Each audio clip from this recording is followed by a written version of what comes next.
شادی کے بعد کی زندگی کیسے گزری، کون کون ان کے قریبی رشتہ دار تھے، اور پھر کس طرح سے ان کے اوپر وحی نازل ہوئی اور جبرائیل علیہ السلام آئے اور اس طرح سے چیزیں آگے بڑھیں۔ تو آج ہم انشاءاللہ تعالی مکہ مکرمہ کا وہ پیریڈ اسٹڈی کریں گے جس میں کافی مشکلات ہوئیں حضور صلی اللہ علیہ وسلم کو اور ان کے صحابہ کو۔ اچھا، لاسٹ ٹائم ایک چیز ڈسکس ہو رہی تھی، میرے خیال میں ہمارے حبیب بھائی نے بتایا تھا کہ ڈاکٹر اسرار احمد نے، جب ہم نے یہ ڈسکشن ہو رہا تھا کہ حضرت جبرائیل علیہ السلام کس فارم میں آئے تھے، جب غار ہرا میں وہ آئے تھے تو کس فارم میں آئے تھے، کیا وہ انسانی شکل میں آئے تھے یا فرشتے کی اوریجنل اپنی شکل میں آئے تھے، یا صرف ایک احساس تھا حضور اکرم صلی اللہ علیہ وسلم کو اور کوئی شخصیت سامنے نہیں تھی، صرف انہیں آواز آ رہی تھی، کیا وہ تختی پہ لکھ کر لائے تھے، اینڈ یہ ساری چیزیں جو ہے تو میں نے بہت تفصیل سے اس کی ریسرچ کی۔ تو ظاہر سی بات ہے اس کا ذکر کوئی قرآن اور حدیث میں ویری اسپیسیفکلی تو نہیں تھا، تو لوگوں نے اس کی مختلف انٹرپریٹیشن کی ہے، اس میں اختلاف کی گنجائش ہے۔ تو ڈاکٹر اسرار احمد نے اپنی تقاریر میں یہی بتایا ہے کہ ان کا خیال یہ ہے، ڈاکٹر اسرار احمد کا، کہ چونکہ جبرائیل علیہ السلام نے کہا تھا اقرا، پڑھو، پڑھیں، تو انہوں نے حضور اکرم صلی اللہ علیہ وسلم نے کہا تھا ما انا بقاری، یعنی میں پڑھا ہوا نہیں ہوں۔ تو اس سے اس ڈاکٹر اسرار احمد نے یہ لیا کہ شاید انہوں نے کوئی تختی پہ دکھایا تھا کہ یہ پڑھو۔ تو بہرحال اس کا لیکن ڈاکٹر مولانا مفتی تقی عثمانی صاحب کے بھی میں نے لیکچر سنے اور بھی علماء کرام کے سنے، تو زیادہ تر اجماع یہی ہے کہ وہ ایک انسانی شکل میں آئے تھے اور کوئی تختی وغیرہ نہیں تھی، بلکہ ان کو چونکہ حضور اکرم صلی اللہ علیہ وسلم امی تھے اور وہ پڑھے ہوئے نہیں تھے، تو ان کو صرف یہ کہا گیا تھا، جبرائیل علیہ السلام نے کہا کہ پڑھو، یعنی کہ اپنے دل سے یا دماغ سے جو اللہ تعالیٰ نے دل میں باتیں ابھی ڈالی ہیں ان کو پڑھو۔ تو انہوں نے کہا میں ما انا بقاری، میں پڑھا ہوا نہیں ہوں۔ تو پھر جبرائیل علیہ السلام نے ان کو 3 دفعہ اپنے سینے سے لگا کے بھیجا۔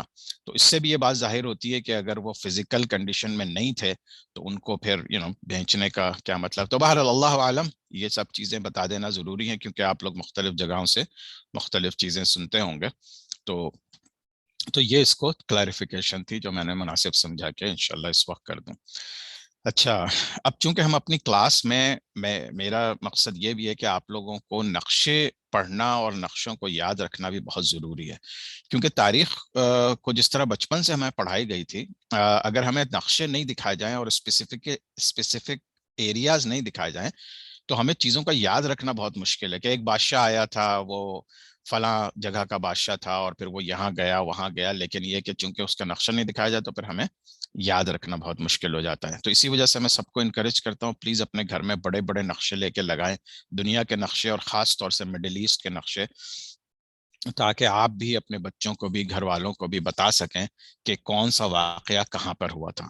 چونکہ ہمارے پیغمبر حضرات زیادہ تر جو ہے مڈل ایسٹ میں آئے تو مڈل ایسٹ کا نقشہ بھی بہت ضروری ہے۔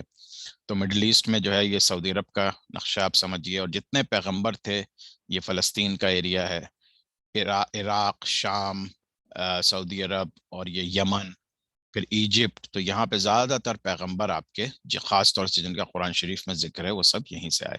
تو جب آپ کو قرآن شریف کے لحاظ سے پیغمبروں کی لوکیشن یاد ہو جائے گی یا لوکیشن کا اندازہ ہو جائے گا تو پھر آپ کو ان کی تاریخ بھی یاد رکھنا بہت آسان ہو جائے گی انشاءاللہ۔ آج ہمارا چوتھا سیشن ہے، موڈیول 3 ہے موڈیول 3 کا ٹاپک سیرت النبی ہے، لائف آف پروفیٹ محمد صلی اللہ علیہ وسلم ہے۔ آج ہم سیورل ٹاپکس کا ذکر کریں گے۔ بیسیکلی حضور اکرم صلی اللہ علیہ وسلم کی لائف تو 570 میں ان کی پیدائش ہوئی اور 632 میں ان کا وصال ہوا۔ تو ہم نے لاسٹ ٹائم تک ذکر کیا تھا سیکنڈ مائگریشن ٹو حبشہ، حضور اکرم صلی اللہ علیہ وسلم سے حضور صلی اللہ علیہ وسلم کے حکم پر، اللہ کی ہدایت پر ان کو پہلی حبشہ میں وہ لوگ مائگریٹ کیے، کیونکہ کفار کے مظالم بہت زیادہ بڑھ گئے تھے مکہ مکرمہ میں۔ اور پھر ایک دفعہ یہ مشہور ہو گیا کہ کفار مسلمان ہو گئے ہیں مکہ کے، تو یہ لوگ واپس آئے، لیکن جب پتہ چلا یہ خبر غلط تھی تو پھر وہ دوبارہ گئے اور ان کے ساتھ کچھ اور لوگ گئے، اور پھر نجاشی کا جو واقعہ ہوا تھا وہ بھی ہم لوگوں نے اس کا ذکر کیا، اور کس طرح سے نجاشی نے ان کو انٹرٹین کیا اور مسلمانوں کو وہاں آرام اور سکون سے رہنے کی اجازت دے دی تھی۔ اچھا، آج کے جو ٹاپکس ہیں تو ہم نے ہجرت حبشہ تو الحمدللہ کور کر لیا لاسٹ ٹائم۔ اب کفار کے جو مظالم مکہ مکرمہ میں شروع ہوئے، اب ان کا ذکر جو ہے وہ آج ہم کریں گے۔ اس کے علاوہ 2 بڑے ایونٹ جو اسلامی تاریخ میں ہوئے، وہ حضرت حمزہ حضور اکرم صلی اللہ علیہ وسلم کے چچا اور عمر رضی اللہ تعالیٰ عنہ کا قبول اسلام. یہ ان کے بہت بڑے صحابی تھے حضرت عمر، جو بعد میں جنہوں نے پوری دنیا میں سمجھیں کہ اسلام کا سکہ جمایا. تو ان دونوں کا قبول اسلام کا ذکر ہوگا. مسلمانوں کو جو شعیب ابی طالب میں قید کر دیا گیا تھا 3 سال کے لیے، کنفائنمنٹ آف مسلمس، اس کا ذکر ہوگا. عام الحزن، غم کا سال، جب حضرت ابو طالب، حضرت خدیجہ الکبریٰ رضی اللہ تعالی عنہا کا انتقال ہوا، تو عام الحزن، غم کا سال کہلاتا ہے. پھر اس کے فوراً بعد طائف کا سفر ہوا، پھر بیچ میں ایک جنوں کا اسلام قبول کرنا، پھر ایک بہت بڑا ٹاپک اسراء و معراج، اور پھر اگر وقت ہوا تو پھر ہم بیت عقبہ، جو مدینہ منورہ مائگریشن سے پہلے جس کی جو واقعات ہوئے بیت عقبہ، جو ایک بیعت ہوئی تھی مدینہ منورہ کے لوگوں میں اور حضور اکرم صلی اللہ علیہ وسلم کے درمیان مدینہ سے ہجرت سے پہلے، ہم اس سب کا ذکر کریں گے انشاءاللہ تعالی. اچھا، جب حضور اکرم صلی اللہ علیہ وسلم کے وحی آ گئی اور ان کے جو قریبی لوگ تھے انہوں نے اسلام قبول کر لیا، لیکن یہ کہ اب ان کے ظلم و ستم بڑھتے گئے، اور خاص طور سے جب مسلمانوں کی تعداد تھوڑی سی اور زیادہ بڑھی، تو سردار جو قریش تھے، ابو جہل تھا اور دوسرے جو سردار تھے، ان لوگوں نے اپنے لوگوں کی مدد سے ہر طریقے سے کوشش کی کہ کسی طرح حضور اکرم صلی اللہ علیہ وسلم کو منع کیا جائے، روکا جائے، اور ان کے جو لوگ جس طرح سے اسلام پھیلنا شروع ہو گیا اس کو ختم کیا جائے. لیکن ان کی کوشش ناکام رہی. لیکن اس سلسلے میں مسلمانوں کے اوپر بہت زیادہ ظلم و ستم ہوئے، اور سردار قریش نے باقاعدہ ایک بہت ہی پلان طریقے سے ان کے اوپر ظلم و ستم کیا. اچھا، کفار جو ہیں یہ بہت زیادہ ذلت محسوس کر رہے تھے، کیونکہ جب یہ حبشہ کی طرف مائگریٹ کیا اور انہوں نے اپنے 2 لوگوں کو بھیجا، تو انہوں نے جا کے نجاشی نے ان کو واپس بھیج دیا. یہ لوگ بڑے تحفے تحائف لے کے گئے تھے، لیکن اللہ تعالیٰ کی طرف سے نجاشی کے دل میں مسلمانوں کے لیے ایک اچھا جذبہ پیدا ہوا. تو یہ لوگ بہت غصے میں بھی تھے اور ذلت محسوس کر رہے تھے. تو اس طرح کے واقعات ہوتے چلے گئے، اور بعض ایسے واقعات ہوئے کہ جس کو آج ہمیں امیجن کرنا بھی بڑا مشکل ہوتا ہے. انہوں نے حضور اکرم صلی اللہ علیہ وسلم کو ہراس کیا، ٹارچر کیا، اور ان کے صحابہ کو ٹارچر کیا. عتیبہ بن ابو لہب، اگر آپ کو یاد ہو، ابو لہب کے 2 بیٹے تھے، عتبہ اور عتیبہ. جو عتیبہ بن ابو لہب تھا، اس نے حضور صلی اللہ علیہ وسلم کو باقاعدہ فزیکلی ٹارچر کرتا تھا. تو ایک دن اس نے ٹارچر کیا اور کافی زیادہ تکلیف پہنچائی، لیکن چونکہ اللہ کی طرف سے ابھی حکم نہیں آیا تھا، تو حضور اکرم صلی اللہ علیہ وسلم اور صحابہ اپنا ہاتھ روکے ہوئے تھے، یعنی وہ پلٹ کے وار نہیں کرتے تھے. ایک دفعہ جو ہے عقبہ ابن ابو معیط نے حضور اکرم صلی اللہ علیہ وسلم کے جب وہ سجدے میں تھے تو ان کے سر کے اوپر لا کے اونٹ کی اوجڑی رکھ دی تھی. اب یہ سوچیں، وہ بدبودار اور ایون کہ بہت زیادہ، کیونکہ اونٹ کے اوجڑی بہت ہیوی ہوتی تھی تو ان کا سر اٹھانا سجدے سے بہت مشکل تھا. تو اس طرح کی چیزیں ہوتی رہیں. ایک دفعہ حضور اکرم صلی اللہ علیہ وسلم کو حرم شریف میں ان کے کپڑے پھاڑ دیے گئے، اور ان کے گلے کے گرد ایک کپڑے کا پھندا بنا کے اتنی زور سے کھینچا کہ وہ بالکل چوک ہو گئے، یعنی کہ ایسا لگ رہا تھا کہ بس خدا نخواستہ ان کی جان نکل جائے گی. تو حضرت ابو بکر صدیق رضی اللہ تعالیٰ عنہ، جو ان کے بہت اچھے دوست بھی تھے، وہ دور سے بھاگتے ہوئے آئے اور انہوں نے لوگوں کو ہٹانا شروع کیا. لیکن لوگوں نے پھر حضرت ابوبکر صدیق کو اتنا مارا، خاص طور سے ان کے چہرے پہ، کہ ان کا چہرہ جو ہے وہ بالکل سویلنگ ہو کے اس طرح کا ہو گیا تھا کہ آپ آنکھ، ناک، یہ سب چیزیں جو ہے آپ میک آؤٹ بھی نہیں کر سکتے تھے، اور اس میں وہ بے ہوش ہو گئے. جو تو ان کو پھر بعد میں ان کو اٹھا کے گھر لے گئے. جب ان کو ہوش آیا تو ان کا پہلا سوال یہ تھا کہ ہمارے نبی کیسے ہیں صلی اللہ علیہ وسلم. تو یہ عالم تھا اس محبت کا. اور ظاہر سی بات ہے، اپنے لیڈر سے، اپنے نبی سے جب اس قدر محبت ہو جائے، اپنی جان سے زیادہ، اپنے ماں باپ کی جانوں سے زیادہ، اور اسی وجہ سے ہمارا ایمان اس وقت مکمل ہوتا ہے. ہم لوگ آج کے دور میں بھی ہم اگر یہ سوچیں کہ ہمیں حضور اکرم صلی اللہ علیہ وسلم اپنی جان، اپنے ماں باپ، اپنے بچوں کی جانوں سے زیادہ عزیز ہیں، تب ہم مومن کہلانے کے لائق ہیں. تو جب آپ حضور صلی اللہ علیہ وسلم سے اتنی محبت کریں گے تو اسلام سے محبت کریں گے، اور پھر اسلام کے اوپر چلنا آسان ہو جائے گا. اچھا، ایک دفعہ حضور اکرم صلی اللہ علیہ وسلم کعبہ شریف میں نماز پڑھ رہے تھے کہ ابو جہل پیچھے سے ایک بہت بڑا پتھر لے کر آیا، اور انہوں نے یہ چاہا کہ جب وہ سجدے میں گئے تو ان کا سر کچل دیں. تو اسی وقت یہ واقعہ ہوا کہ بہت ڈر کے وہ ایک دم سے بھاگ گیا. بعد میں اس نے اپنے دوستوں کو بتایا کہ میں نے ایک بہت ہی خوفناک قسم کا اونٹ جو میری طرف مجھے لگا کہ وہ بڑھ کے مجھے کھا جائے گا، تو میں ڈر کے بھاگ گیا تھا. تو یہ بات میں کچھ روایات میں آتا ہے کہ حضرت جبرائیل علیہ السلام نے اس کو باز رہنے کے لیے اس شکل اختیار کر کے اس کو ڈرایا تھا. اللہ عالم.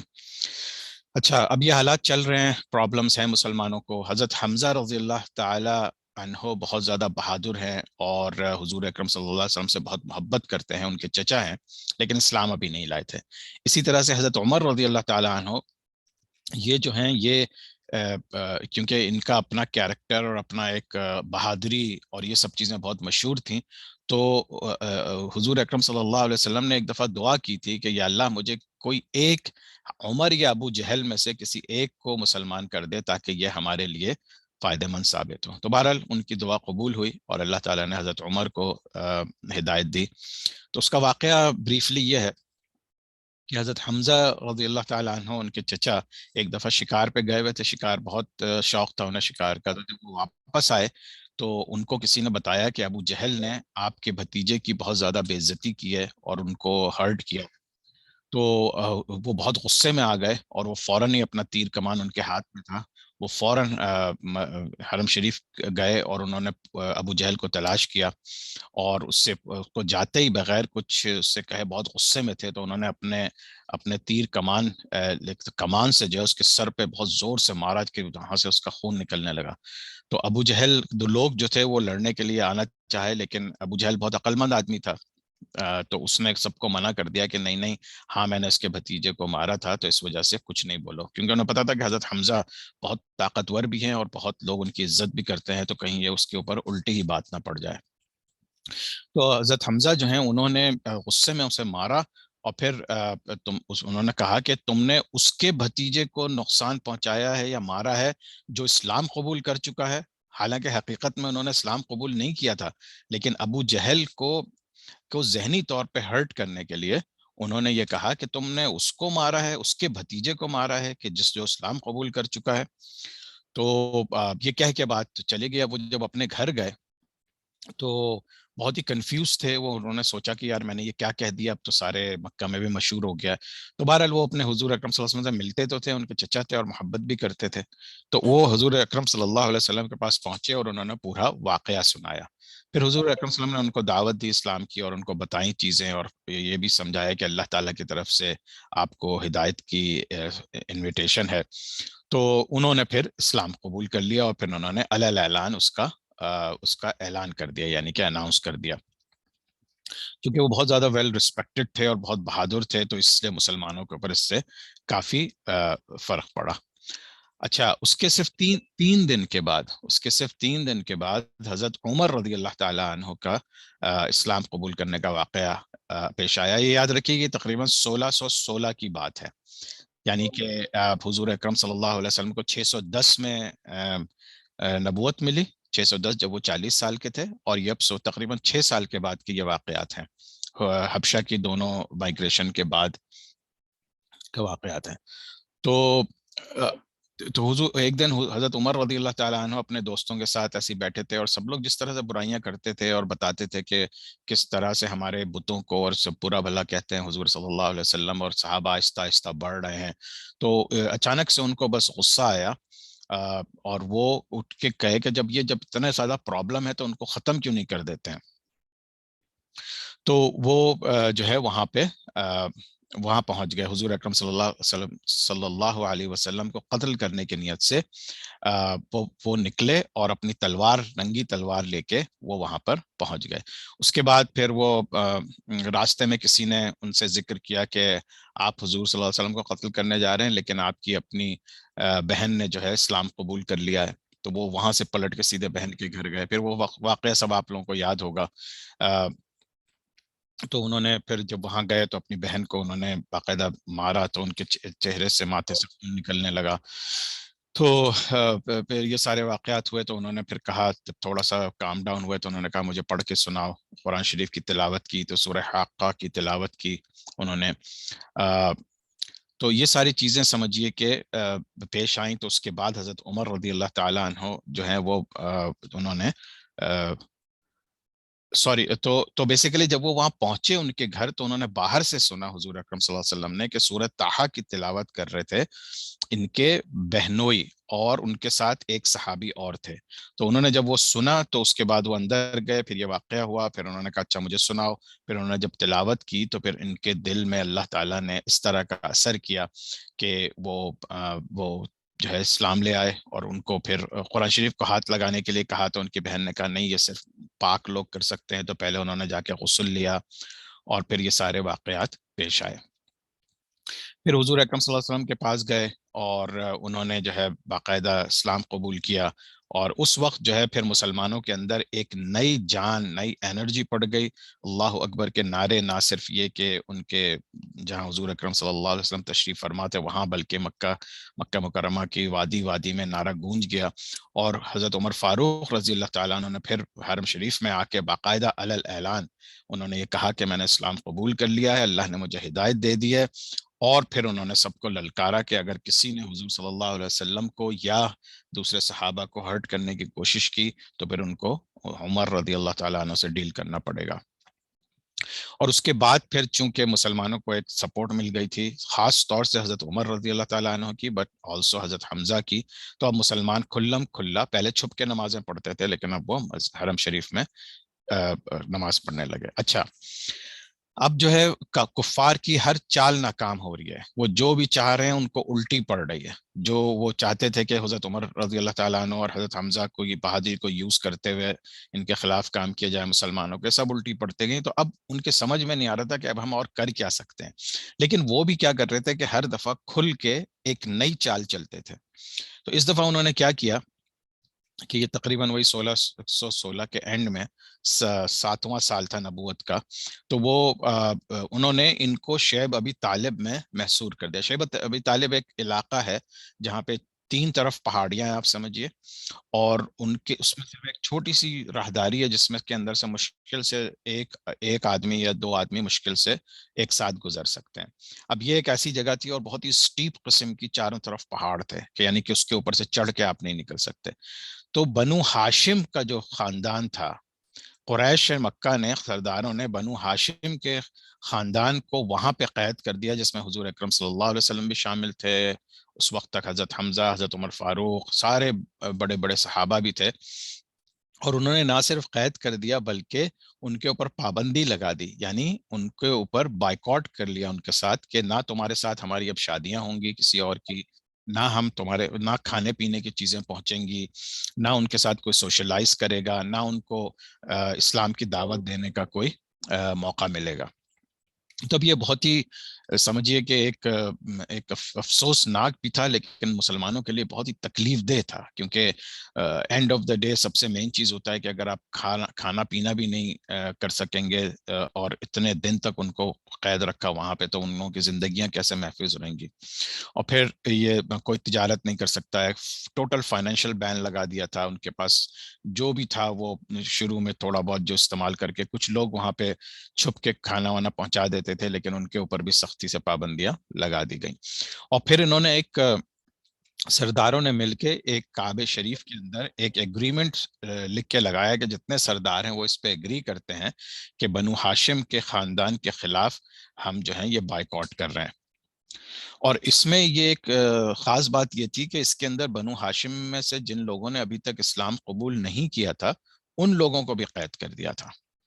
ٹھیک ہے، تو اب اسی سوچئے کہ حضرت ابو طالب جو کہ بوڑھے ہو چکے تھے، حضرت عمر فاروق رضی اللہ تعالیٰ عنہ، حضرت حمزہ، دیور آل وہاں پہ تھے، لیکن ان کو فائٹ بیک کے لیے جو ہے وہ منع کیا گیا تھا۔ تو انہوں نے حضور اکرم صلی اللہ علیہ وسلم کے بات کی پاسداری کرتے ہوئے انہوں نے فائٹ بیک نہیں کیا، کیونکہ اگر وہ اتنے بہادر تھے وہ چاہتے تو بڑے آرام سے اچھے خاصے لوگوں کو قتل کر کے باہر نکل جاتے، لیکن بہرحال اللہ کی منشا بھی یہی تھی، اور حضور اکرم صلی اللہ علیہ وسلم کا میسج بھی اپنے صحابہ کے لیے یہی تھا۔ اب حالات اس طرح کے پہنچ گئے اس کنفائنمنٹ میں کہ لوگوں نے پھر درخت کے پتے کھانے شروع کر دیے، جو چمڑا ہوتا تھا گائے کی سکن کا چمڑا ہوتا تھا اس کو صاف کر کے پانی میں ڈال کے نرم کر کے اور پھر اس کو کر کے سوالو کرتے تھے اس کو، اور کسی طرح سے اسے گرائنڈ کر لیتے تھے، پتھر سے کوٹ لیتے تھے، کیونکہ ان کے پیٹ میں اگر کچھ نہیں جاتا تو سب مر جاتے. تو سبحان اللہ، یعنی آج کے دور میں اگر ہم لوگ صرف تھوڑی دیر کے لیے وہ حالات امیجن کر لیں.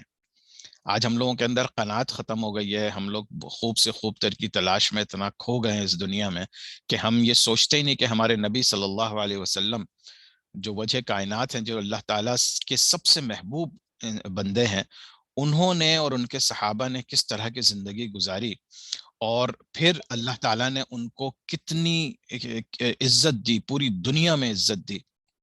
تو اس سے ایک بات یہ جو ہمیں یہاں پہ ایک لیسن لینا چاہیے کہ کسی بھی خوشحالی اور کسی بھی خوشی کے لیے، کسی بھی سکسس کے لیے، کامیابی کے لیے سیکریفائس بہت ضروری ہے.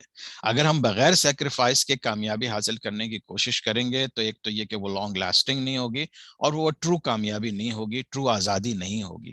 تو جب بھی آپ کو آزادی چاہیے، آپ کو حق کا بول بالا کرنا ہے، تو اس کے لیے قربانی بہت ضروری ہے.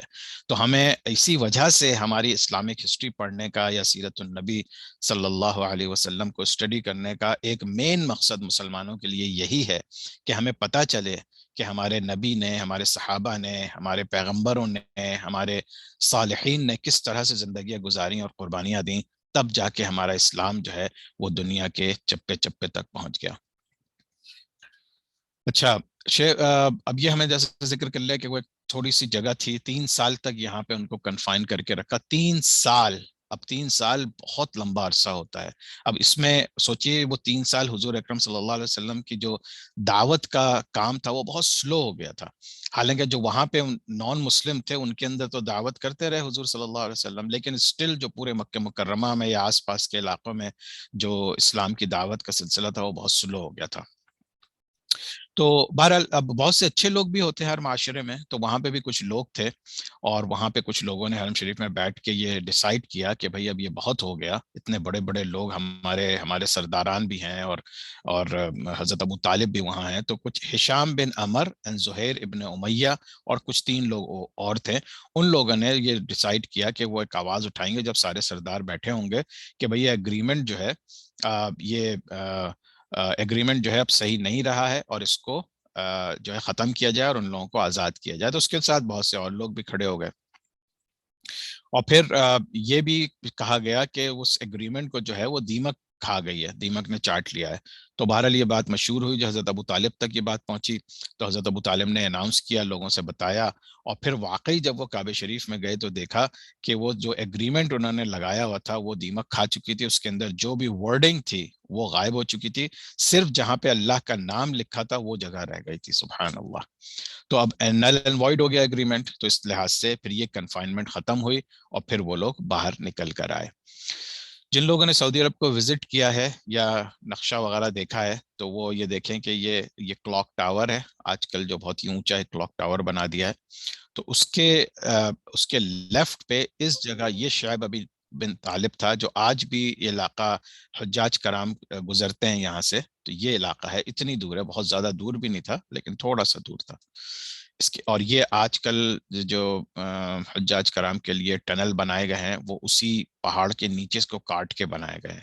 تو یہ ایریا بھی آپ دیکھ سکتے ہیں. اسی طرح سے یہ ایک اور ویو ہے، اور اس کو ماؤنٹ ابو قبیس کہتے ہیں. اور یہ جو ماؤنٹ ابو قبیس ہے، آج تک بھی اس کے پہاڑ کے کچھ سلسلے ہیں. اور یہ پہاڑ اس قدر چٹیل ہیں، اس قدر مضبوط پتھروں کے ہیں کہ ان کو توڑنا بہت آسان نہیں ہے. تو پھر اس وجہ سے پورے پہاڑ کو توڑنے کے بجائے سعودی گورنمنٹ نے ان کے اندر سے ٹنلز نکال دیے ہیں تاکہ جو پیدل حجاج کرام ہے وہ بھی جا سکیں، اور پھر گاڑیوں کے ٹنلز بھی بنا دیے ہیں. تو یہ آج اتنی ٹیکنالوجی کے بعد اتنی مشکلات ہیں صرف ایک راستہ بنانے کے لیے. تو اس وقت سوچئے کہ حضور اکرم صلی اللہ علیہ وسلم اور صحابہ کس دور سے گزر رہے تھے. اچھا، اب یہ تمام چیزیں ہو رہی ہیں، یہ تمام پرابلمز ہو رہی ہیں، یعنی کہ تکلیفیں بڑھتی چلی جا رہی ہیں، لوگ پریشان ہیں، لیکن اس کے ساتھ ساتھ مزید اب غم آنا ہے، ان کے اوپر مزید آزمائشیں آ رہی ہیں. اور یہ اب سال آتا ہے عام الحزن. عام کہتے ہیں سال کو، اور حزن کہتے ہیں غم کو، یعنی غم کا سال آ رہا ہے. اب غم کا سال کیا ہے کہ ان کے سب سے بڑے سپورٹر جو معاشرے میں تھے وہ حضرت ابو طالب تھے. انہوں نے اسلام تو قبول نہیں کیا تھا لیکن وہ ان کے سپورٹر تھے. اور تو ان کا انتقال ہو گیا۔ اب حضور اکرم صلی اللہ علیہ وسلم کو جو ہر لحاظ سے سپورٹ کرتے تھے، اور کیونکہ وہ سردار بھی تھے قریش کے، تو اس وجہ سے ان کی وجہ سے بہت سی پرابلمز کم ہو گئی تھی، تو ان کا انتقال ہوا تو حضور اکرم صلی اللہ علیہ وسلم کو بہت بڑا دھچکا لگا۔ لیکن صرف یہی نہیں، کہتے ہیں کہ صرف 3 دن کے بعد یا مہینے کے بعد ان کی جو سب سے بڑی دوست تھیں، ان کی سپورٹ کرتی تھیں اپنے گھر میں، ان کی بیوی حضرت خدیجۃ الکبریٰ رضی اللہ تعالی عنہ کا بھی انتقال ہو گیا۔ تو اب یہ حضور اکرم صلی اللہ علیہ وسلم کا واقعی ایک غم کا سال تھا۔ یہ ایسا سال تھا کہ اس میں بڑے بڑے جو ہیں ہل کے اپنے اصل کام سے ڈیویٹ ہو جائیں اور جو ہے اللہ سے شکایت شروع کر دیں، لیکن انہوں نے ہر حال میں اللہ تعالیٰ کا شکر ادا کیا اور اللہ تعالیٰ سے دعا کی کہ اللہ تعالیٰ ان کو ہمت دے، طاقت دے، تاکہ وہ اللہ کے پیغام کو آگے پہنچانے میں کامیابی کے ساتھ جاری رکھ سکیں۔ اچھا، اب یہ سب چیزیں ہوئی، بجائے اس کے کہ کفار کو تھوڑا خیال آتا، انہوں نے اپنے ظلم اور بڑھا دی۔ انہوں نے سوچا یہ اب اور اچھا موقع ہے کہ حضور اکرم صلی اللہ علیہ وسلم دلی طور پہ کمزور ہو چکے ہیں، تو اب اس وقت ان کے اوپر کاری ضربیں لگانا بہت آسان ہے، اور چونکہ اب ابو طالب کی سپورٹ بھی نہیں تھی تو انہوں نے اپنے ساری چیزیں بڑھا دی۔ اب اس موقع پہ حضور اکرم صلی اللہ علیہ وسلم نے سوچا کہ شاید چلیں ہم اگر طائف کی طرف سفر کرتے ہیں، وہاں سے شاید کوئی آسانی مل جائے، کچھ لوگ وہاں کے اسلام لے آئیں، تو وہ مکہ مکرمہ سے اتنا دور نہیں ہے، تو ہم وہاں پہ اپنا دین کا کام آگے جاری رکھیں۔ تو حضور اکرم صلی اللہ علیہ وسلم نے ڈیسائیڈ کیا، اور اپنے جو ان کے منہ بولے بیٹے تھے یا ان کے غلام تھے حضرت زید بن حارثہ کو اپنے ساتھ لیا، اور یہ 10th ایئر آف نبوی، نبوت کے 10ویں سال شوال میں، رمضان کے فوراً بعد وہ طائف کی طرف چلے، اور پھر راستے میں جو بھی چھوٹی موٹی آبادیاں تھیں ان سے لوگوں سے بات کرتے پہنچے تو طائف پہنچے، اور انہوں نے اللہ تعالیٰ کا میسج دیا لوگوں کو۔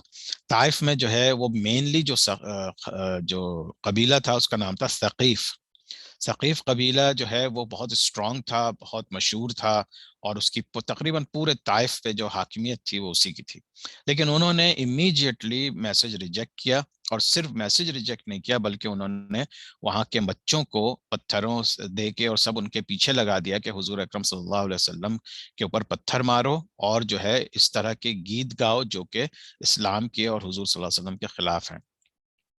اب بچوں کو تو فن چاہیے ہوتا ہے، بچے نے یہ چیز شروع کر دی، تو حضور اکرم صلی اللہ علیہ وسلم کے پاس اتنے پتھر پڑے، ان کی جو ہے ان کے پیر مبارک میں، ان کے جوتوں میں ان کا لہو، ان کا بلڈ اس طرح جا کے جم گیا تھا کہ جوتا اتارا نہیں جاتا تھا، اتنا زیادہ ان کو بلڈی کر دیا تھا۔ اسی طرح سے حضرت زید رضی اللہ تعالیٰ عنہ پوری کوشش کرتے تھے کہ ان کے سامنے آ جائے پتھر، وہ خود کھائیں، لیکن وہ خود بھی بہت ہرٹ ہو گئے، اور حضور اکرم صلی اللہ علیہ وسلم بھی بہت زیادہ ہرٹ ہوئے، اور بہت ہی نا امیدی کی حالت میں پھر وہ واپس چلے۔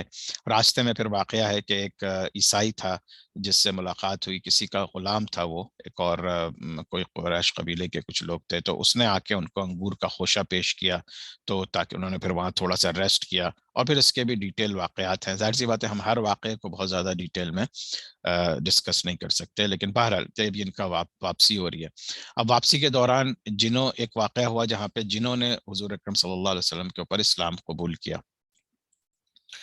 اچھا، شوال 10 نبوی کو جب وہ واپس آ رہے تھے طائف سے، تو ایک وادی نخلہ ہے، یہ مکہ مکرمہ اور طائف کے درمیان میں ایک وادی ہے، وادی نخلہ، تو یہاں پر تقریباً 10 دن کے لیے وہ انہوں نے وہاں پہ اسٹے کیا، اور پھر وہاں پہ نماز وغیرہ، مسجد کی ایک جگہ تھی وہاں پہ نمازیں وغیرہ پڑھ رہے تھے، تو وہاں پہ عبادت کر رہے تھے، تو وہاں سے ایک جنوں کے قافلے کا گزر ہوا۔ یہ جن آ رہے تھے نصیبین سے، ترکی کا ایک علاقہ ہے نصیبین، وہاں پہ سیریا بارڈرز کے قریب ہے، اور میسوپوٹیمیا کا جو ایریا ہے نا، جو سمجھے دجلہ اور فرات کے درمیانی حصہ ہے، وہاں سے جنوں کا قافلہ گزر رہا تھا۔ انہوں نے حضور اکرم صلی اللہ علیہ وسلم کو قرآن کی ریسیٹیشن کرتے ہوئے سنا، اور ان کے اوپر اتنا اثر ہوا کہ ان میں سے بہت سے جنہوں نے اسلام قبول کر لیا۔ اسی طرح سے، اور وہ سورہ جو تھی سورہ احقاف کی آیات وہ ریسائٹ کر رہے تھے۔ اسی طرح سے مختلف روایات ہیں کہ اس کے علاوہ بھی تقریباً 7-8 ایسے ایونٹس ہوئے جس میں کہ جنہوں نے یا تو ملاقات کی حضور اکرم صلی اللہ علیہ وسلم سے، یا ان کو تلاوت کرتے ہوئے سنا، اور مختلف مواقع پہ اسلام لے آئے وہ لوگ۔ سے 6 ایونٹس ہوئے تقریباً جنہوں نے جن 6 ایونٹس کے ڈفرینٹ ایونٹس میں جنہوں نے حضور اکرم صلی اللہ علیہ وسلم کے اوپر اسلام قبول کیا. اچھا یہ جو پہلا واقعہ ہوا تھا اس میں اس وقت حضور صلی اللہ علیہ وسلم کو نہیں پتہ چلا کہ جن آئے تھے اور انہوں نے قرأت سنی اور اسلام لے آئے تھے، بلکہ بعد میں اللہ تعالیٰ نے انہیں قرآن میں آیت نازل کر کے بتایا کہ اس وقت تمہارے. تو اب یہ تھوڑی سی چیزیں تھوڑی سی، یعنی کہ جب ایک آپ یہ بھی سوچ سکتے ہیں کہ اس وقت انسانوں کی طرف سے بہت نا امیدی تھی، طائف کے لوگوں نے بہت مارا تھا حضور صلی اللہ علیہ وسلم کو، اور جو ہے اسلام قبول نہیں کیا تھا. حضرت خدیجہ رضی اللہ تعالیٰ عنہ کا انتقال ہو چکا ہے، حضرت ابو طالب کا انتقال ہو چکا ہے. تو بہت ہی سیڈ قسم کی کیفیات میں اللہ تعالیٰ نے پھر کم از کم جنوں کی طرف سے حضور اکرم کو ایک امید دی کہ ہاں چلو دیکھو دوسری مخلوق بھی ہیں جو تم پر اسلام قبول کر رہے ہیں، تو اللہ سے نا امید نہ ہوں. اور ظاہر بات ہے حضور اکرم صلی اللہ علیہ وسلم اللہ کے نبی تھے، ہر چیز کی گائیڈنس انہیں اللہ سے ملتی تھی، تو نا امیدی کا تو سوال نہیں ہے. لیکن بحیثیت انسان وہ ایک نبی کے ساتھ ساتھ ایک انسان بھی تھے، اور جب ان کے پاس یہ تکلیفیں آتی تھیں تو وہ اللہ ہی سے مانگتے تھے اور اللہ ہی سے دعا کرتے تھے، لیکن بہرحال بحیثیت انسان ان کو محسوس ہوتی تھی یہ باتیں. اچھا اب جو سب سے اہم واقعہ ہے وہ ہے اسراء اور معراج کا. تو یہ وہ واقعہ کہ اب دیکھیے پھر اگین جب یہ عام الحزن گزرا، طائف کا واقعہ ہوا، بہت زیادہ دل پریشان ہے حضور صلی اللہ علیہ وسلم کا، اور اس موقع کے اوپر پھر آ کے اللہ تعالیٰ نے انہیں ایک ایسا انعام دیا کہ غالباً جتنے بھی ان کے دل میں جو ہے غم تھا اور تکلیف تھی، وہ اللہ تعالیٰ نے کس طریقے سے ان کو اپنے پاس بلا کے، اگر آپ سوچیں اس کو صرف بہت ہی چھوٹے سے لحاظ سے سوچیں کہ اگر آپ کسی ماں کا بچہ بہت زیادہ یا ماں باپ کا بچہ بہت زیادہ پریشان ہے، دور ہے اور جو ہے تکلیفیں اٹھا رہا ہے، تو ماں باپ کہتے ہیں اپنے پاس بلا لیتے ہیں کہ آؤ میرے پاس آؤ، اور اس کو آ کے پھر ظاہر بات ہے بچے کو بھی احساس ہوتا ہے کہ میرے ماں باپ ہیں. یہ محبت کے تقاضے سے بات کر رہا ہوں میں کہ اگر جو محبت کرنے والے ہیں وہ کس طرح سے کیسا محسوس کرتے ہیں. تو اللہ تعالیٰ نے اپنے پاس بلایا، اور وہ بھی ان کی زندگی میں بلایا. موت کے بعد تو ہم سب کو اللہ کے پاس جانا ہی ہے، لیکن اللہ نے اپنے پاس بلا کے ساری دنیا کو دکھایا، اور پھر آج تک ہمارے لیے ایک اتنی بڑی مثال چھوڑی کہ کس طرح سے اللہ تعالیٰ اپنے بندوں سے محبت کرتا ہے. اللہ نے کیا کیا انعامات دیے انہیں اس موقع کے اوپر، اور کس طرح سے ان کو خوش آمدید کہا. اچھا سورہ بنی اسرائیل کی جو آیت ہے، پہلی آیت ہے، اعوذ باللہ من الشیطان الرجیم، سبحان الذی اسرا بعبده لیلا من المسجد الحرام الى المسجد الاقصى الذی بارکنا حوله لنریه من آیاتنا انه وهو السمیع البصیر، انه هو السمیع البصیر. اس کا ترجمہ انگلش میں، glory be to the one who took his servant Muhammad صلی اللہ علیہ وسلم by night from the sacred mosque to the farthest mosque whose surroundings we have blessed so that we may show him some of our signs. Indeed he alone is the all hearing all seeing. تو اللہ تعالیٰ بنی اسرائیل میں ذکر کرتا ہے کہ glory P to the one, یعنی اس کے اوپر خوشی ہو اس کے اوپر کہ جس نے اپنے سرونٹ اپنے بندے کو محمد صلی اللہ علیہ وسلم کو ایک سیکرڈ ماسک سے فاردسٹ ماسک، اقصی کا مطلب ہوتا ہے دور کی کوئی چیز، تو مسجد الاقصی جو ہم بولتے ہیں اس کا مطلب یہی ہے کہ حرم شریف تو قریب تھی، وہ بہت سیکرڈ ماسک تھی، اور یہ دور والی ماسک میں اللہ تعالیٰ وہاں سے وہاں لے گئے، اور پھر اللہ تعالیٰ نے انہیں رحمتیں بخشیں، اور پھر ان کو بہت سارے سائنس دکھائے، اپنی نشانیاں دکھائیں، اور اللہ تعالیٰ سب سننے والا اور دیکھنے والا ہے. تو یہ اس سے یہ اسراء و معراج کا مین ذکر آپ سمجھے یہاں پہ آیا ہے. اچھا اب اسراء کا مطلب سمجھ لیتے ہیں کہ اسراء اور معراج ہم لوگ یہ دونوں چیزیں ساتھ کمبائن کر کے بولتے ہیں. اسراء کا مطلب ہے جو زمینی راستہ ہے، یعنی journey from Makkah to Aqsa mosque, اس کو اسراء کہتے ہیں، اور یہ بنی اسرائیل میں پہلی آیت میں آ گیا. معراج کہتے ہیں پھر مسجد اقصی سے لے کے جو آسمانوں تک حضور اکرم صلی اللہ علیہ وسلم کا سفر ہے اس کو معراج کہتے ہیں. تو اس وجہ سے یہ ساتھ ساتھ آتا ہے اسراء و معراج، اور یہ سورہ نجم میں اس کا ذکر ہے.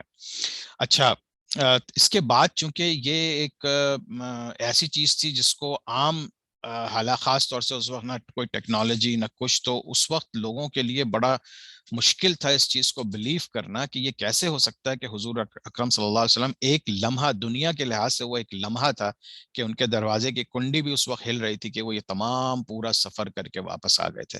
یہ لوگوں کو جب تک دل میں ایمان نہ ہو اور حضور اکرم صلی اللہ علیہ وسلم کے 100% سچے ہونے کا یقین نہ ہو، اس کے اوپر کون کیسے بلیو کر سکتا ہے. تو اس وجہ سے جب حضور اکرم صلی اللہ علیہ وسلم واپس آئے، اب ظاہر سی بات ہے ان کے علاوہ تو کوئی نہیں تھا وہاں پہ، وہ اکیلے تھے، جبرائیل علیہ السلام تھے. تو حضور اکرم صلی اللہ علیہ وسلم نے پھر آ کے صحابہ کو وقتاً فوقتاً یہ ساری تفصیل سے باتیں بتائیں. تو روایات میں آتا ہے کہ تقریباً 28 صحابہ ایسے ہیں جنہوں نے پھر اس واقعات کو آگے بتایا، اور جس طرح سے پھر ہم تک یہ واقعات پہنچے. اسی وجہ سے اس میں بہت سے واقعات میں تھوڑا سا اختلاف ہے، لیکن یہ کہ احادیث سے، جو صحیح احادیث ہیں، اس سے پھر ہمیں پتہ چلتا ہے کہ اسراء و معراج کا اصل واقعہ کیا تھا. تو اس کا بریفلی جو ایک کنسنسس ہے اس میں یہی ہے کہ حضرت جب حضور اکرم صلی اللہ علیہ وسلم اپنی کزن ام ہانی کے گھر تھے، وہاں سو رہے تھے، تو وہاں پہ حضرت جبرائیل علیہ السلام آئے، ان کو وہاں سے لیا، اس کو پھر بیت الحرام میں لائے، کعبہ شریف کے پاس. پھر ایک واقعہ جو ان کے سینے کو کھول کے ان کے دل کو دھونے کا ہے، ایک روایت میں آتا ہے کہ یہ واقعہ وہاں پیش آیا.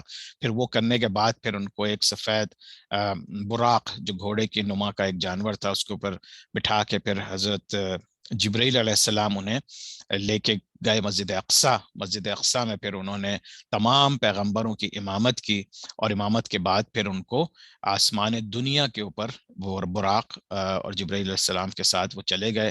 پھر وہاں سے وہ مختلف 7 آسمانوں کے اوپر ایک ایک کر کے آسمانوں پہ گئے.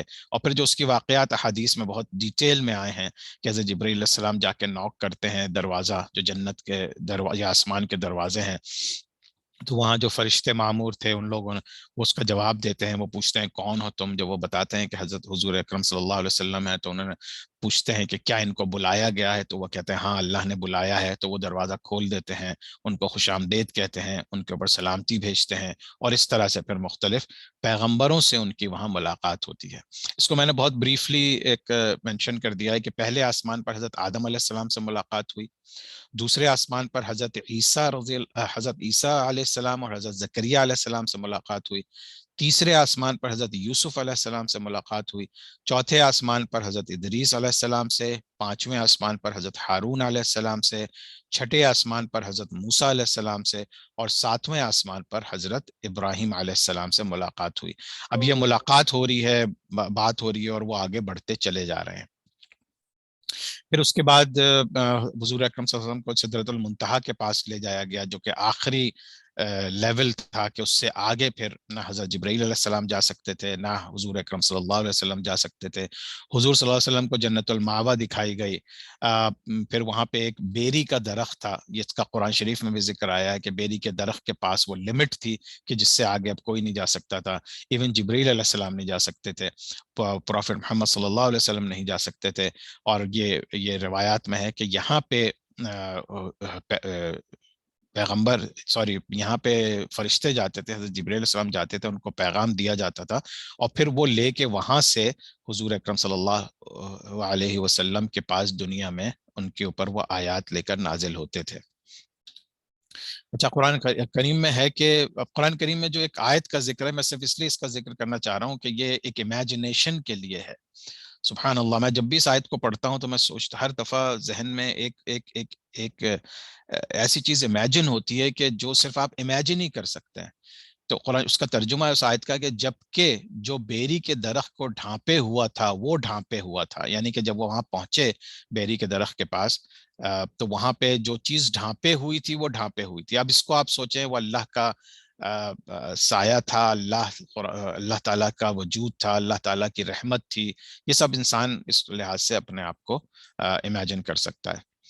تو اس کے لیے جنت کی نعمتیں وہ تھیں کہ نہ کسی آنکھ نے دیکھی، یعنی کہ ہم لوگ اس کو امیجن نہیں کر سکتے. حضور اکرم صلی اللہ علیہ وسلم کو بھی جنت دکھائی گئی، تو ان کا ذکر یہ ہے کہ یہ ایک ایسی چیز ہے جس کو ہم امیجن ہی نہیں کر سکتے. جیسے فار ایگزامپل ہم گرینری ہے، اچھا موسم ہے، بادل ہیں، خوبصورت پھول ہیں، رنگ ہے، خوشبو ہے، ان سب چیزوں کو تو ہم امیجن کر سکتے ہیں کیونکہ دنیا میں یہ سب چیزیں ہمیں دکھائی دے دی گئی ہیں. لیکن آخرت میں، جنت میں، اللہ تعالیٰ نے وہ چیزیں آپ کے لیے نعمت بنا کے دکھائی ہیں کہ جن کو ہم امیجن بھی نہیں کر سکتے، کہ کبھی ہمیں اس کا زندگی میں ہمیں اس کا کبھی خیال بھی نہ آیا ہو.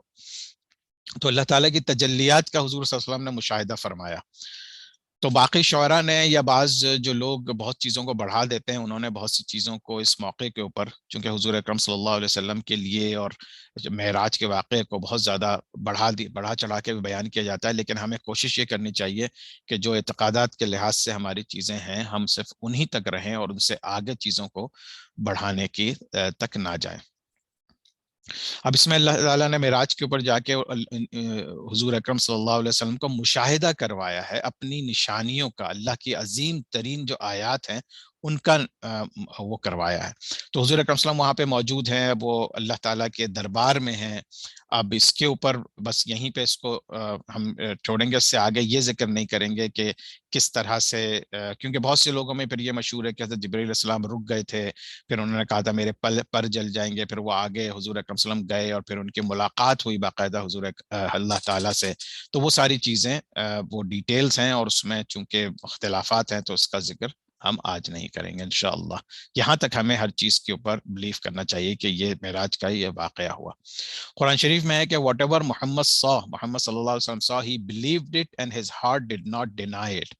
اب حضور اکرم صلی اللہ علیہ وسلم چونکہ اللہ کے نبی ہیں اور ان کے دل آلریڈی اللہ کی نشانیوں سے بھرا ہوا ہے، تو انہوں نے اس کو جو کوئی چیز دیکھا انہوں نے اس پہ بلیف کیا اور اس کو ڈینائی نہیں کیا۔ اور پھر اللہ تعالیٰ کہتا ہے مسلمانوں سے کہ کیا تم ان سے اس بات پہ فائٹ کرتے ہو جو انہوں نے اپنی آنکھوں سے دیکھا ہے؟ یعنی لوگ یہ کہنے لگے تھے، خاص طور سے ابو جہل، جب یہ واپس آئے تھے ابو جہل اور اس کے لوگ یہ کہنے لگے تھے کہ یہ تو ہو ہی نہیں سکتا، یہ تو نعوذ باللہ جھوٹ بول رہے ہیں یہ۔ تو اس کو پھر اللہ تعالیٰ نے ایڈریس کیا قرآن شریف میں کہ کیا تم جو حضور صلی اللہ علیہ وسلم نے اپنی آنکھوں سے دیکھا تھا تم اس کو ڈینائی کرتے ہو؟ بہرحال تو یہ ساری چیزیں تھیں۔ اس کے بعد بیت معمور پہ گئے۔ بیت معمور وہ جگہ ہے جہاں پہ یہ کعبہ شریف جو ہے، ایک کعبہ شریف فرشتوں کے لیے وہاں پہ بیت معمور میں بنایا گیا ہے، جس میں 70,000 فرشتے داخل ہوتے ہیں اور طواف کرتے ہیں ہر روز، اور وہ اس کے بعد ان کی باری قیامت تک نہیں آئے گی۔ یعنی آپ فرشتوں کی تعداد کا اندازہ لگائیں کہ 70,000 فرشتے ہیں، تو کس طرح سے وہ لوگ ایک دفعہ طواف کر لیتے ہیں تو ان کا دوبارہ واپس نہیں آتا، ان کی باری دوبارہ نہیں آتی۔ پھر بہرحال پھر ڈیٹیلز ہیں، یہ اگین روایات میں ہے کہ ان کے پاس، حضور اکرم صلی اللہ علیہ وسلم کے پاس 3 پاٹس لائی گئیں، جس کے اندر ایک میں دودھ تھا، ایک میں شراب تھی، ایک میں شہد تھا۔ تو حضور اکرم صلی اللہ علیہ وسلم نے دودھ کو سلیکٹ کیا اور اس کو پیا، تو جبرائیل علیہ السلام نے کہا کہ یہ انسان کی نیچر سے سب سے زیادہ قریب چیز ہے۔ ان چیزوں کے اوپر انشاءاللہ ہم بہت زیادہ ڈیٹیل میں یا ڈسکشن بھی نہیں کریں گے، کیونکہ مختلف روایات میں مختلف چیزیں ہیں، تو ہم مین موٹی چیزوں کو انشاءاللہ ڈسکس کریں گے۔ حضور اکرم صلی اللہ علیہ وسلم کو 3 تحفے دیے گئے وہاں پہ۔ ایک 50 نمازوں کا فرض کی گئی شروع میں، جب حضور اکرم صلی اللہ علیہ وسلم اللہ کے پاس گئے 50 نمازیں انہیں ملی۔ پھر سورہ بقرہ کی جو 2 آیتیں ہیں وہ ان کو، کیونکہ یہ 2 آیتیں ایسی ہیں قرآن شریف کی جو معراج کے وقت نازل ہوئی تھی حضور صلی اللہ علیہ وسلم کے اوپر، تو یہ دنیا میں نازل نہیں ہوئی۔ یہ سورہ بقرہ کی آخری 2 آیات، اس لیے ان کا اتنا مقام ہے اور اتنی اس کو پڑھنے کی ہدایت ہے کہ یہ جنت کے قریب یعنی آسمان کے اوپر نازل ہوئی تھی۔ اور پھر اللہ تعالیٰ نے ایک انعام یہ بھی دیا تھا کہ حضور صلی اللہ علیہ وسلم کی امت کو کہ جو میجر سنس ہیں، پہلے یہ خیال کیا جاتا تھا کہ جو میجر گناہ ہیں ان کی معافی نہیں ہے، ان کی سزا کے بغیر ان کی کوئی وہ نہیں ہے۔ تو لیکن اللہ تعالیٰ نے یہ بھی انعام دیا کہ اگر انسان سچے دل سے توبہ کر لے گا تو پھر اس کے گناہ کبیرہ بھی معاف کر دیے جائیں گے۔ تو یہ 3 تحفے اللہ تعالیٰ نے حضور اکرم صلی اللہ علیہ وسلم کو دیے۔ پھر یہ روایت میں آتا ہے کہ 50 نمازوں کے لیے حضرت جب وہ واپس آ رہے تھے تو حضرت موسیٰ علیہ السلام کے پاس جب دوبارہ ملاقات ہوئی تو انہوں نے کہا کہ تمہاری امت جو ہے 50 نمازیں ان کے لیے بہت مشکل ہیں، تو اس طرح سے ان کو جاؤ اور تم اللہ سے مزید کہو کہ کم کر دیں۔ تو اس طرح سے وہ بیک اینڈ فورتھ گئے، مختلف روایات میں مختلف چیزیں ہیں۔ بہرحال یہ ہے کہ تقریباً 10 کم کی، پھر دوبارہ گئے، تو 3-4 دفعہ بھیجنے کے بعد پھر فائنلی اللہ تعالیٰ نے 5 نمازیں فرض کی۔ تو جب اس وقت پہ حضور اکرم صلی اللہ علیہ وسلم آئے تو موسیٰ علیہ السلام نے اس وقت بھی کہا کہ تمہاری امت یہ 5 نمازیں بھی نہیں پڑھ سکتی، اس کے اوپر یہ بہت بھاری ہو جائیں گی۔ تو حضور اکرم صلی اللہ علیہ وسلم نے کہا کہ اب مجھے شرم آتی ہے کہ میں نے 50 سے 5 پہنچوا دی، ابھی بھی میں حضور اللہ کے پاس جاؤں۔ تو بہرحال تو پھر وہ واپس آئے، اور اس لحاظ سے اس دن سے پھر ہم پر 5 نمازیں فرض ہو گئیں، جس کو ہم آج تک پڑھتے ہیں۔ اللہ تعالیٰ ہم سب کو توفیق دے کہ ہم کم از کم یہ 5 نمازیں صحیح وقت پہ اور خشوع و خضوع کے ساتھ پڑھیں انشاءاللہ۔ اچھا